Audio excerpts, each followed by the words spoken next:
Hey, my name is Matt Pinto, and for my creative project, I basically decided to do a lesson plan with my 4 and 5-year-olds. So basically, I went around and I asked people if they knew what culture was. Culture was a little hard for them to define. Most of them didn't even know what the word meant. And basically, we talked about how it was pertaining to someone's country and their nationality and their traditions and how people act.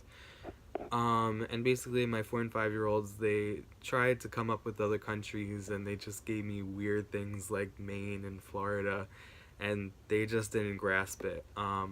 So basically, I went to Plan B, and I went with our school-age kids, which is like ages 6 to 13, and I had a lot more success. A lot of them knew what culture was. They've heard of the term, but they still were curious about what it was. So basically, we ran around and we talked about what their ancestors were from and maybe to see if they had any traditions. So basically, I have here an attached image on what we drew. Basically, part of the lesson, I had them draw a lot of them drew foods or something that represented their culture. As you could see on the top, we had someone draw an Italian American pizza. We also had an Italian pasta. Below the pizza was an Italian tradition like gelato. Most of them can only come up with certain countries like Italy and France, which is fine.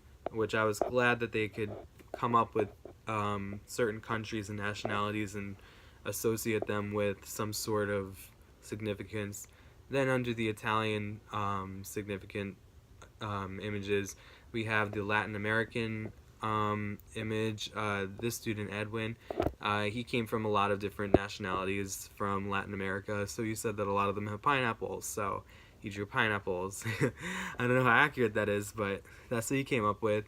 And then under that, we had another kid named Aiden. He drew pasta for Italian food. And then on the bottom, I have a kid that really liked French culture, and she drew a macaroon in the Eiffel Tower. And then I had a Puerto Rican student that drew basically a whole bunch of Spanish that she was familiar with. And she associated Spanish with the culture and of Puerto Rico, and she recognized that they spoke it. So yeah, that's all. Hopefully you like it.